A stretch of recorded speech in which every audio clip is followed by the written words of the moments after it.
আসসালামু আলাইকুম। কি ব্যাপার, আপনারা এত রাতে কই যেতেছেন?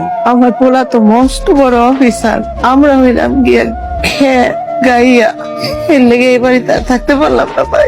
আমি কইছিলাম না রফিক স্যারের সাথে আপনাদের মিলে না। হ মামা, আপনি সত্যি কইছিলেন, আমার ভাই মস্ত বড় অফিসার, আমরা গরিব, তাই আমাকে মতো গরিবের এই বাসায় জায়গা হইল না। তাই অনেক কটু কথা কইছি, পারলে মাফ করে দিন। না না, কোনো সমস্যা নাই, কিন্তু এত রাতে আপনারা যাইবেন কই? জানি না কইসাম। দরকার পড়লে রাস্তায় ঘুমাবো।